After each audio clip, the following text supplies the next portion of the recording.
Let's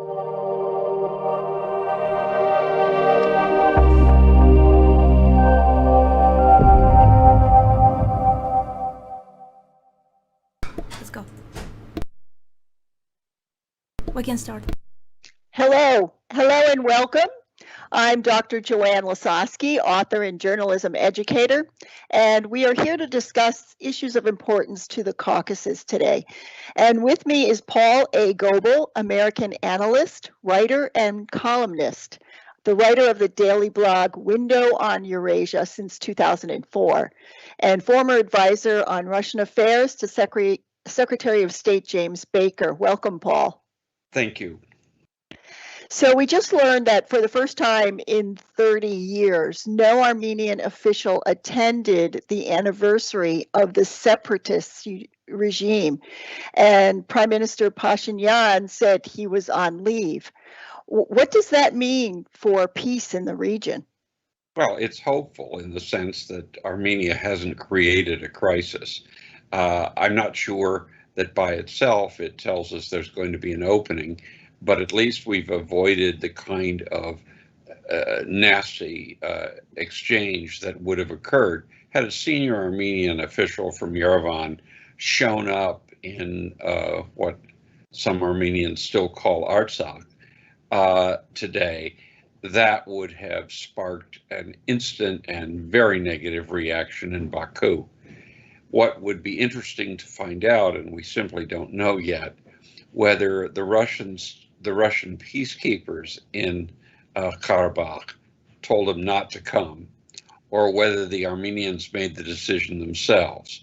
The Russians may feel that they don't need a problem right now, and that therefore they may have given the order. If the order came from Moscow and Yerevan didn't challenge it, then this development has one meaning. If, on the other hand, the officials in the Pashinyan government in Yerevan made this decision on their own, then it has quite a different meaning. But right now, we don't really know the answer to that. That'll be interesting to find out. Yes. And speaking of the Russian peacekeepers, now not a single day goes by in the Karabakh region without someone getting attacked or killed. And then just last week, an Azeri soldier was stabbed by two Armenian soldiers. All this is happening now under the Russian peacekeepers as they're supposed to be monitoring this area. Are they turning a blind eye to this disruption and this conflict? Does this mean that they're trying to demonstrate that they can't do it and somebody else needs to step in? What's happening with this? Well, the one thing that I'm sure we can say is that Moscow doesn't want to suggest it isn't capable of dealing with the situation. I think we have to recognize that the 2,500 to 4,000, depending on how you count, peacekeepers in Karabakh aren't really that many when you consider the topography of the area. This is very rough terrain. There are large areas where nobody goes in easily because they're still mined. And so the likelihood that there will be violence from one side or the other, regardless of what the order coming down from Moscow is very high. I think we simply shouldn't decide that this is somehow Moscow turning a blind eye. My guess is that you would need a vastly larger force that was prepared to take losses itself by putting people in harm's way, sending them into regular patrols over minefields. If you're a Russian commander of a peacekeeping unit, you probably don't want to take casualties yourself by sending your troops to guard areas that you know are mined or fear are still mined. And because that's so, there's going to be a possibility for people on both sides, both Armenians and Azerbaijanis, to engage in the use of force. It's simply inescapable. And I don't think there's very much interest in Moscow in seeing losses taken. If there were losses among the Russian peacekeepers of any size, that would instantly be played back into the Russian media, and that would have very negative consequences for the Kremlin. And after all, we're only 2 weeks away from the Duma elections, and that's not the kind of issue that the Kremlin wants raised right now, anyway. So in a way, they're protecting themselves. They don't want to show they're ineffective, but on the other hand, they don't want to do the kinds of highly aggressive steps, such as having patrols go everywhere. I'm sure that the Russian commanders have a pretty good idea where the mines are, or at least where the mine fields are. They may not know where the individual mines are, but they know where the mine fields are. And they're not going to send units of their personnel through those minefields at the risk that they will take casualties. It's a lose-lose situation for them. They may not be able to stop the violence anyway, and they will get a black eye with their people at home. Right now, the Armenian media is saying the Azeri forces have moved 3 kilometers back toward Shusha and are replaced by the peacekeepers. Now, the Azerbaijani side did not confirm this news, but moving back 3 kilometers runs counter to the peace statement from November 9-10. The statement says the side should stay exactly where they are. What is this going to mean for the town of Shusha if this is actually happening? I would be very surprised if there was a move of that size. What I think may have happened is that when you are fighting a war, you have some units that get a little further ahead, some that are a little further behind. When you end the fighting, there is a tendency to want to make that line smoother, and so that what you may be seeing is a kind of adjustment. I would expect that there are places where Azerbaijani troops may actually have moved forward a little bit, and other places where they have moved back a little bit. And the Armenians are choosing, in this case, to report one side of that rather than both. If you're an Azerbaijani commander, it is a whole lot easier for you to control the situation along a ceasefire line if that line is relatively straight, rather than there being salients where your people may be surrounded on 3 sides. And it's also true that the Russian peacekeepers are happier with a straight line, because there's less likely to be the kind of violence that a radically sine wave-like line almost invites. Interesting. So regarding peace, President Aliyev said, quote, "I'm ready for the peace talks. We already sent a draft to Yerevan." And even now, the Armenian Prime Minister Pashinyan says virtually the same thing. How far are we from a peaceful resolution between these two nations, if that's the rhetoric we're hearing now? I don't expect a peace settlement anytime soon. There are a number of issues that have to be resolved, but it's clear that the central one, on which there is a 180-degree different point of view, is final status for Karabakh. Baku has made it very clear that Karabakh is going to be part of Azerbaijan. It must be internationally recognized as part of Azerbaijan, which in fact it is, and that Baku will make the decision of how things are run with respect to the Armenian, to the population, regardless of ethnicity. Yerevan takes the view, after all, it fought this war for 30 years, that the ethnic Armenians in Karabakh must have a special status. Now, the meaning of what special status is has changed because of the 44 days of conflict last fall, or last summer and fall. Before that, it was clearly the Armenian view that there ought to be some kind of recognition of an Armenian structure.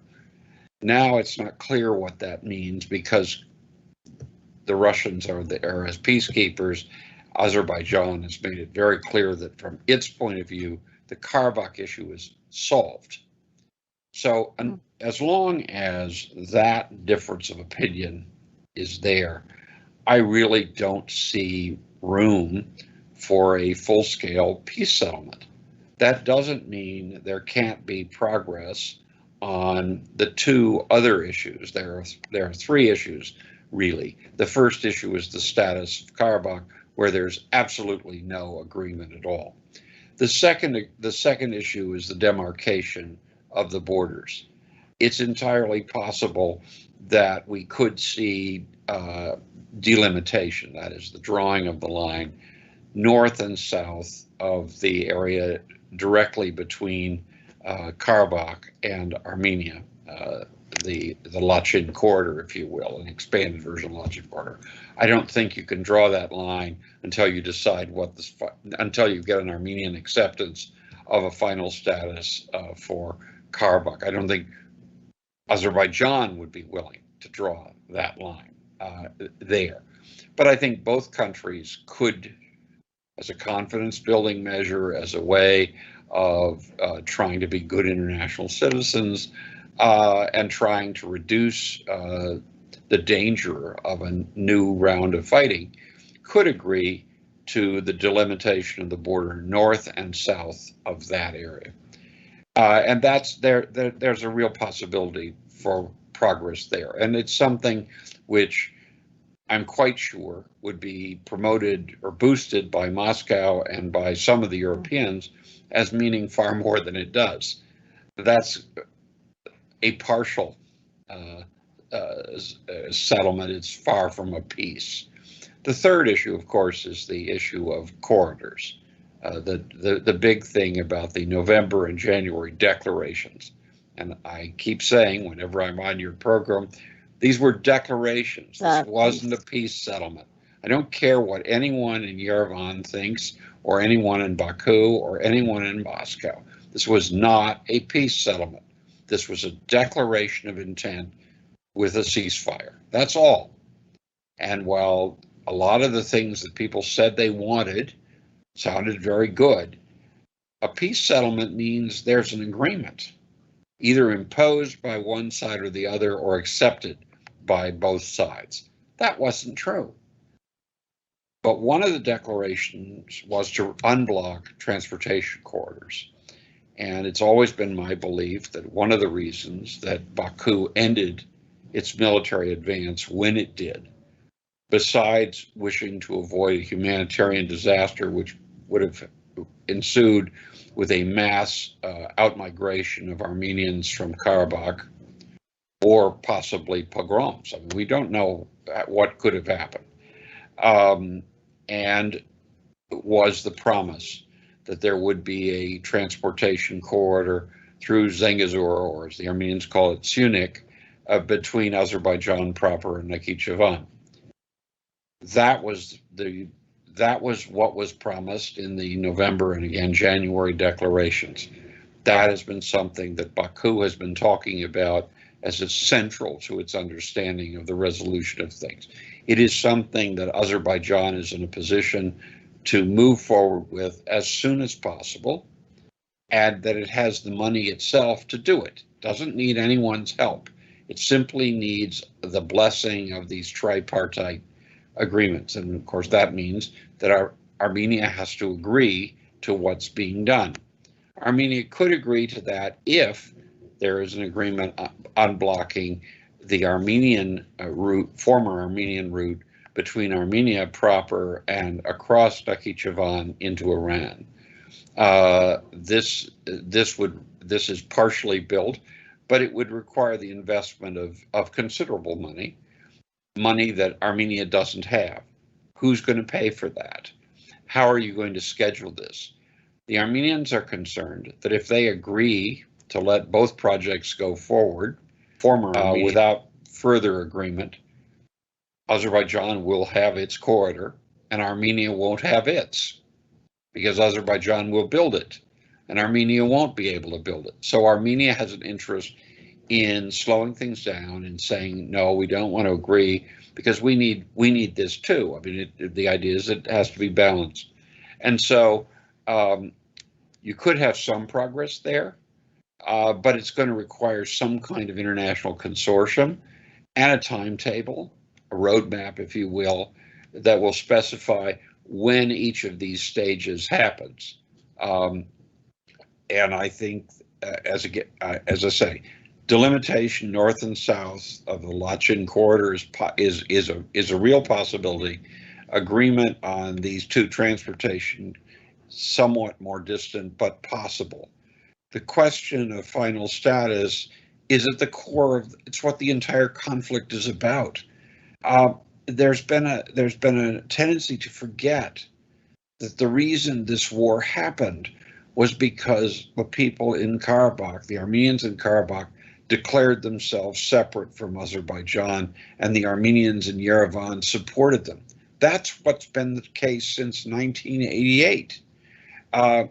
Just having two declarations in November and January a year ago doesn't solve that.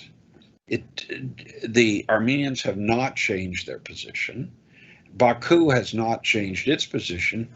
And more than that, it believes, on the basis of its military success last year, that it doesn't have to. Right. It could easily have gone all the way in. The reason there are peacekeepers there is because Armenians wanted them there to be a tripwire so that Azerbaijan wouldn't do that, or so that Azerbaijan would not advance and simply occupy, which it could have done. Azerbaijan has an interest in not pushing things too far because it wants that corridor. It wants to have transport there.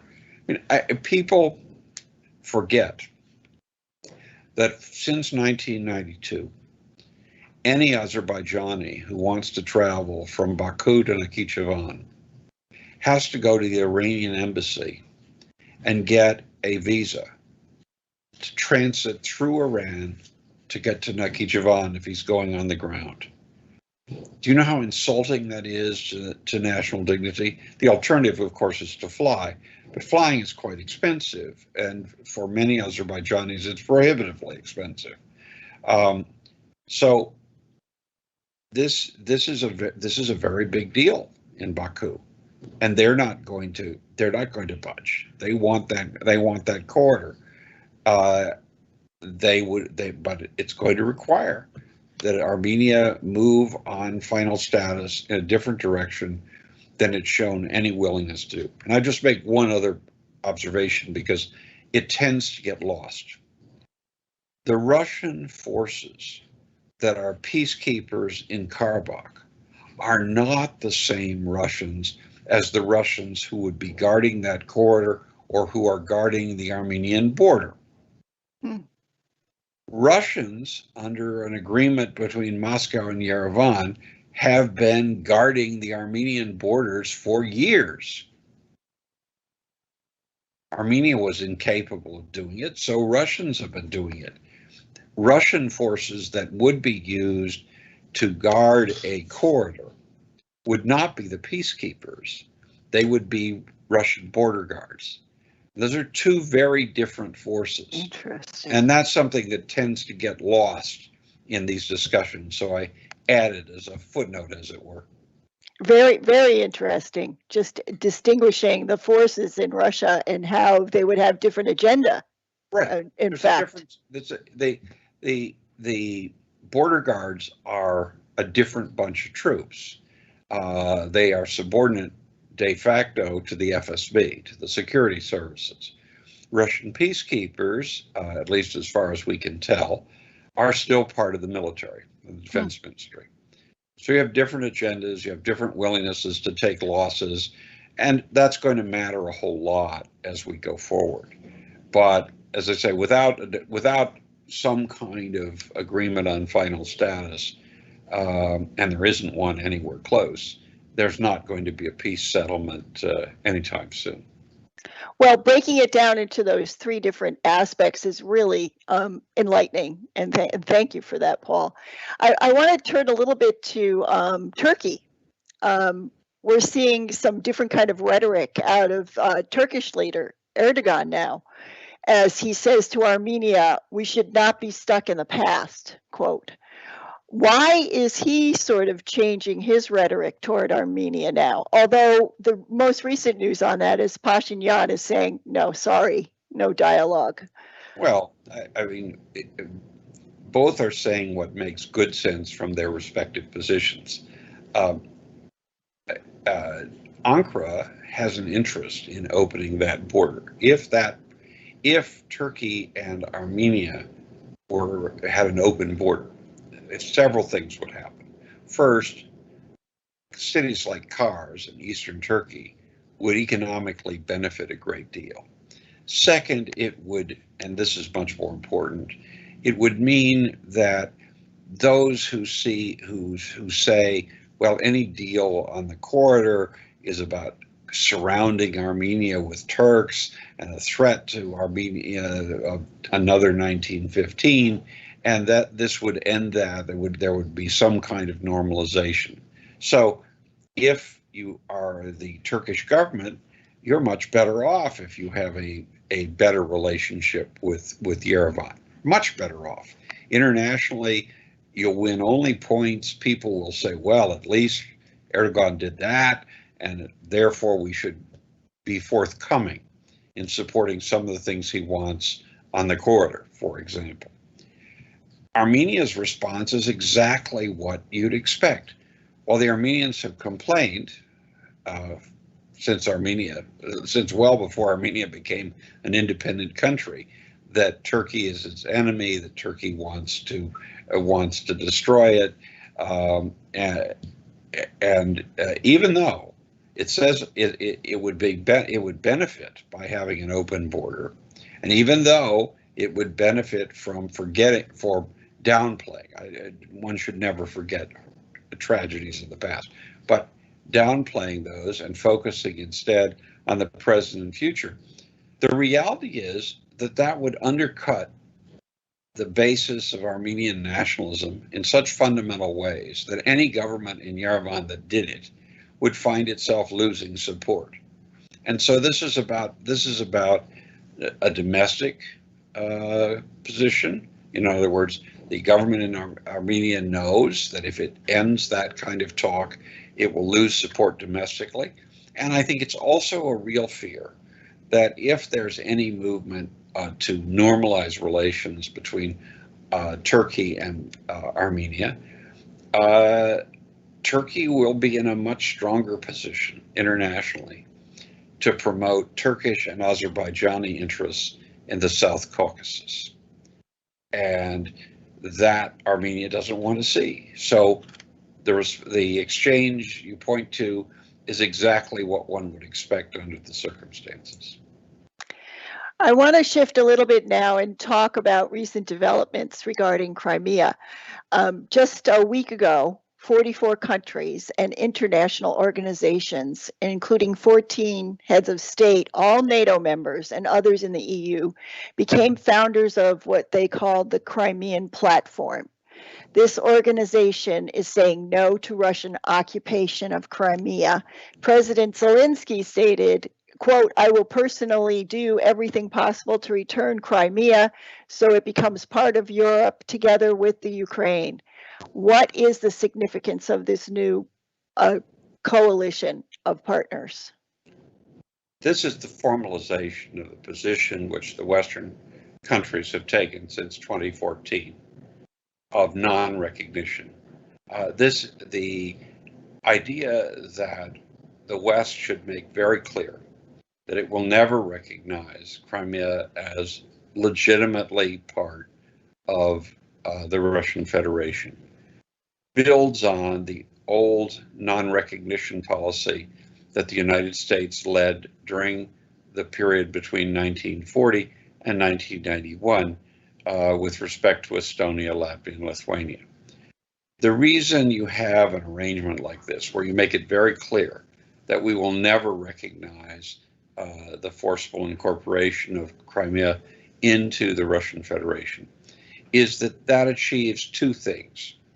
The first is it sets up something that is going to remain a policy priority, but it doesn't preclude other kinds of cooperation. Non-recognition policy existed unchanged from 1940 to 1991, but there were times when the United States and the Soviet Union had negotiations and fairly decent relations, and there were other times when they were very much opposed. The so-called this Crimea initiative, this Crimea platform, is an effort to create something like that. In other words, to put down a marker that this is something you can say, that it's saying to Moscow, you can say as long as you want, as often as you want, that Crimea is part of Russia and it's not to be discussed. We're telling you that from our point of view, Crimea is not part of Russia, and that we will never say otherwise. Now, that in a certain sense freezes things ideologically, but allows other things to happen. So I see this as an effort to institutionalize for Crimea much of the same kind of policy arrangement that existed with 3 Baltic countries from 1940 to 1991. Interesting. Thank you, Paul. But Azerbaijan was not part of this joint declaration against Russian occupation in Crimea. Why do you think Baku didn't join in? Well, I think Azerbaijan has its own interests. It doesn't want to offend the Russians too much, obviously. Azerbaijan has been very much a supporter of keeping borders unchanged.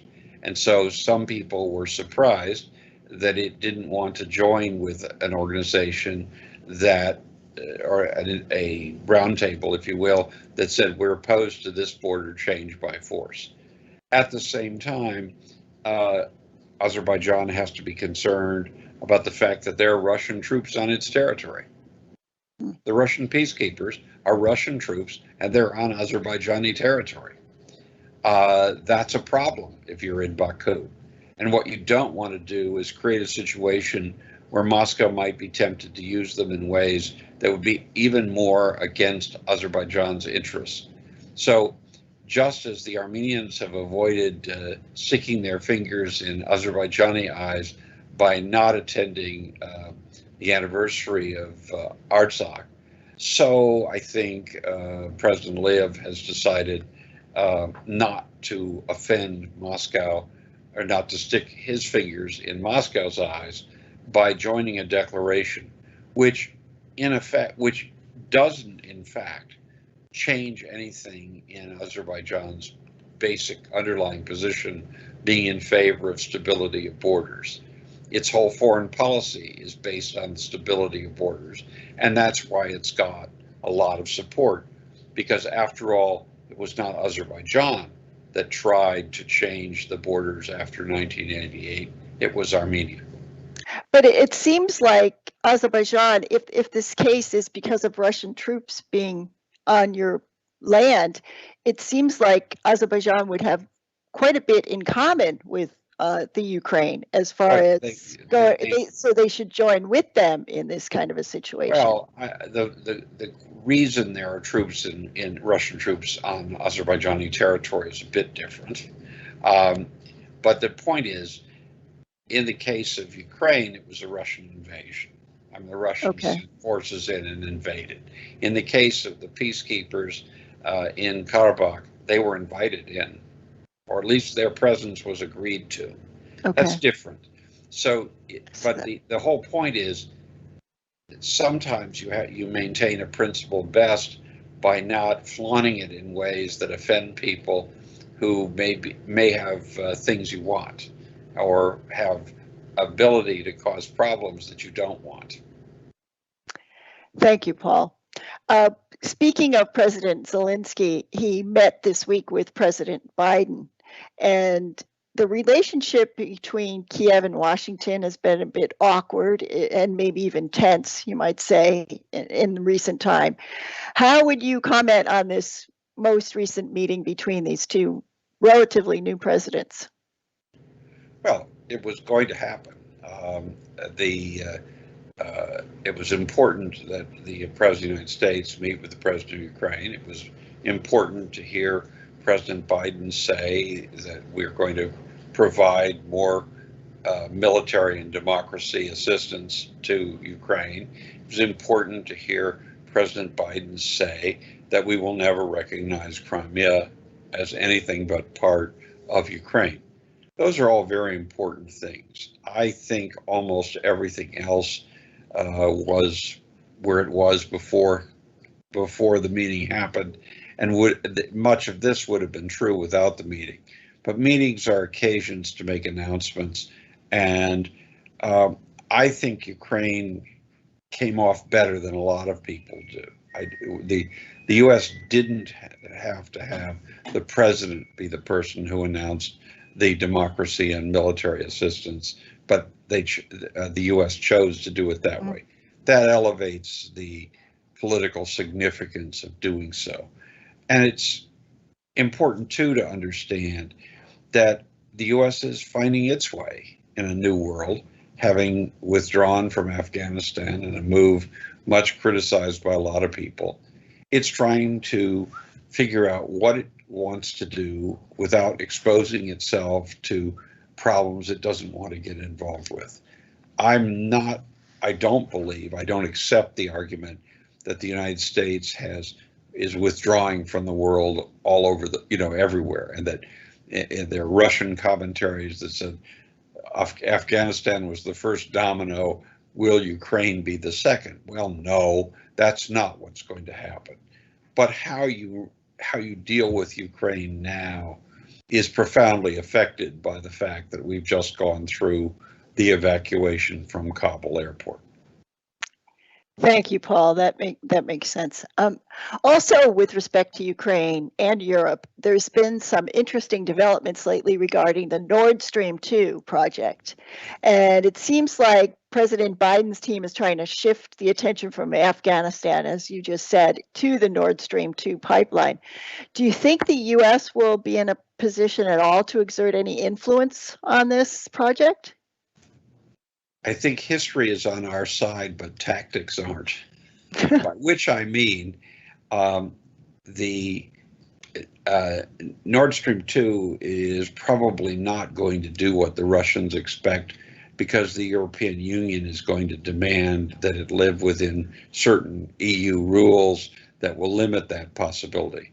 More than that, I think we're going to see over the next 5 to 10 years a shift in the nature of the EU's energy dependence away from oil and gas to other things. And so the Russians may have discovered at the end of the day that they've built something that would have been an incredibly powerful tool 10 years ago, now being a white elephant without the impact that they expect. And while I believe that's going to happen pretty much regardless what Brussels or Washington does, I think the way in which both Brussels and Washington are playing this will limit Russian influence even before that happens. Well, and this seems like a situation where Zelensky and President Biden probably don't agree. Do you think this came up as a part of their discussion? Look, I think the United States has been opposed to Nord Stream 2. The question is, how far do we go with sanctions? That's been the question. Ukraine is opposed to Nord Stream 2 because it wants any gas that moves west to cross Ukrainian territory so they get transit payments. I don't think the two are antithetical. The question is this. Ukraine would undoubtedly like the United States to take an even tougher line than it has against Nord Stream. It would have welcomed seeing sanctions, for example, on companies that worked on Nord Stream, something that the Biden administration decided against. They felt it was an irritant that wasn't necessarily going to stop the project. Having said that, I think it overstates what Moscow may have achieved by pushing through Nord Stream to see this as anything like the gas diplomacy that people were expecting to be effective even 2 years ago. The pandemic has changed a lot. It's changed usage patterns. It's changed the balance between public and private sector activity, especially in Europe. And I think it's going to mean that natural gas isn't going to be as important, just as oil isn't going to be as important. And that's going to matter a lot more in the history of this than the policy bumps between Washington and Kiev. Thank you, Paul. You mentioned earlier about the Russian election just being days away. Can you speak a little bit about the call for, quote, smart voting? What does this mean, and how might this disrupt the election? Well, it's not going to disrupt the election. It's going to do two things. The first is, well, the results will undoubtedly be almost completely falsified. That is to say, the government will get the numbers it wants. The government is nonetheless going to know what the real numbers were. In other words, if a candidate gets a lot of no votes because he's a real troglodyte, a real fascist, the center's going to know that. If he's somebody who's willing to make deals with the opposition, the Kremlin's going to know that too. And that will affect how politics is conducted going forward. The second thing is smart voting is about more than just winning elections. I mean, it may have been that in 2011, when Alexei Navalny proposed this idea, it was the possibility of actually changing enough votes so that opposition candidates could break through. I don't think that's going to happen this time. I think Mr. Putin has got things under too tight control for that. But what smart voting does is at least three things that matter. First, it's a clear kind of political mobilization of the population. If a large number of people start doing this, it suggests they're paying much more attention. And that has consequences down the pike. Second, it's a demonstration of support for Alexei Navalny. If you engage in smart voting, or you talk about engaging in smart voting, you are, above everything else, saying you're supporting a man that the Putin government tried to kill and then put in prison. That already says a lot. And third, it makes it far more likely, when the results are announced, that there will be protests. That people who are committed enough to have taken to have actually tried to do this, who want to demonstrate their support for Navalny, are far more likely to go into the street than they would be otherwise. So smart voting matters not very much, I'm afraid, this time around for the results that are going to be announced, but it may matter very much more for what happens in Russian politics in the coming months and years. And so it is important. It shouldn't be dismissed, but everyone should be very clear about what it can and cannot do. Thank you, Paul. Finally, I want to talk about President Biden recently announcing the dates for the Democracy Summit in Washington on December 9th and 10th. Now, according to all the material around it, it's supposed to quote, galvanize commitments and initiatives across three principal themes: defending against authoritarianism, fighting corruption, and promoting respect for human rights. Now, currently there is no list of invitees. It's, quote, not complete. Any ideas who might be uninvited? Well, first off, it's going to be a real problem deciding whom to invite and whom not. In the early 90s, the United States made a horrific mistake of having a democracy meeting in Warsaw, to which all kinds of people who were anything but Democrats got invited. If you're inviting the dictator of Turkmenistan and you think you're talking about democracy, You're wrong. What we did then, and it was a bad mistake, was to declare everybody a democracy. If you weren't a communist, you were a Democrat. Well, I hope we know better than that. But making those decisions is going to be tough because we have interests with a lot of these countries, and some of them will be deeply offended if they're not included in what's viewed as a Western club. They simply will be very upset. The number of countries, when you get beyond the core of the West, that are democratic and not authoritarian and respect human rights and promote rule of law is small. That's a tragedy. I mean, with respect to the former Soviet space, there are only 3 countries that do well on those markers: Estonia, Latvia, and Lithuania. No one else. Georgia, much less so, a few others down further, and then a lot way down at the bottom. But the reality is that, if those people are not invited, they're going to be offended. And my suspicion is that what we will see in response to the American meeting is a meeting orchestrated by Moscow and Beijing of governments that support, quote, traditional values. That will be the name, traditional values.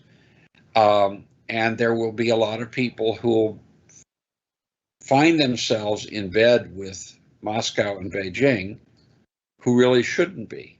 So putting together the guest list is going to be hard, and it's going to have consequences. My personal view is that meetings like this are probably not a good idea because you have to make those kinds of choices. And the choices you make are all too public. And because they're public and because the people will react negatively, you're handing your opponents, the authoritarians of the world, the totalitarians or totalitarian wannabes, an issue that they could use to mobilize those who weren't invited around them. And that simply deepens the divide between democracy and authoritarian regimes, rather than hoping to overcome it by making the authoritarian regimes a little bit more democratic. But if we don't do something like this, I mean, the world is looking at this point to the U.S. to make some kind of group to put that deep demarcation line between the us and the them. Quite frankly, I don't think much of the world is looking for that. I think the United States can make very clear its commitment to democracy, rule of law, and human rights. I think we should be far more forceful in articulating those things in every country with which we have relations. I think that it's a centerpiece of American foreign policy and should be. The people who move in that direction are the people who should be our friends, and they should get our support. But having said that, I wonder whether holding a meeting to which you have to invite specific people and not invite other specific people is the best way to achieve that end. Because while there are some countries that no one would describe as anything but authoritarian or worse, like North Korea, to take sort of an extreme case, there are a lot of countries where, let's just say, the picture is a little more gray. And how do you make those choices? Making those choices for the gray areas is hard. And I think that the temptation will be to include people who aren't all that democratic in order to broaden the base. But the consequence of that will be that those people will assume that whatever they're doing has been accepted, rather than being something you're going to continue to criticize. And it will open the door for what I expect, which is an organization of a counter meeting of traditionalists and authoritarians that will be used against us. I'm not asking us to retreat one iota from our commitment to human rights, democracy, and the rule of law. I think those should be the central platform of American foreign policy. It's something we've, at least usually, articulated as our goals. The question is, what's the best way to do that? And I think we've had some experience with meetings where we invited people to come to a democracy meeting and then discovered we'd invited some people who were anything but Democrats. And that had consequences, which I hope we don't repeat.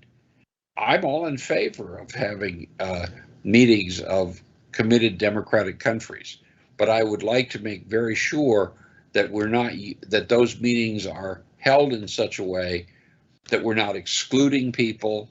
We're not suggesting that the people we've invited or not invited is the exact line where you're either democracy or you're not. And the tragedy is that meetings like this will be covered as if that were the case. Well, the question arises just specifically about Azerbaijan. Like, what would be the alternative to putting this an invitation? So, like, hanging up an invitation saying, if you do fix things like having 140 political prisoners in jail right now, if you fix this, we're going to give you an invitation. I mean, it seems like it might be a carrot instead of a stick. I would suggest, as welcome as it would be if Azerbaijan would release all the political prisoners it has, that by itself shouldn't be the only thing that should be talking to Azerbaijan about. Okay. If you're in favor of democracy, rule of law, and human rights, just relying on the number of political prisoners behind bars or not behind bars seems to me to trivialize the issue. It's reductionist in a way that I think doesn't work to promote what we would like to see. Obviously, countries that show they're making an effort should be encouraged, and countries that aren't making an effort should be discouraged. I've welcomed the fact that Azerbaijan has released some political prisoners, not all of them, but some, in the last year or so. That's a good step. Does it make me want to give the good housekeeping seal of approval of Azerbaijan as a liberal, democratic, free market country? Hardly. There's too much else that needs to be done. That's why, because there are countries that are in this middle area. That's why I think we should be encouraging countries to move in a positive direction, rather than try to classify people as being either in or out. And I fear that any such meeting will be read by a lot of people as having done just that. I very much hope, as President Biden has done a very good job, in my opinion, promoting the ideas of democracy, human rights, and rule of law. I very much hope that the way this meeting takes shape doesn't have that consequence. My fear is that with the best will in the world and the most careful planning, it will be difficult for others not to try to exploit it in that way.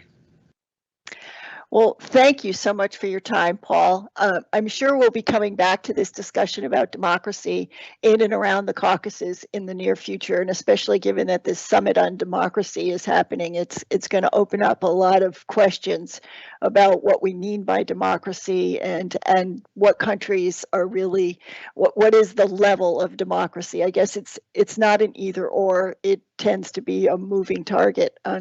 And we all need to know more about it. So thank you for your time, and I'm sure I'll be talking to you again soon. Thanks, Paul. Thank you.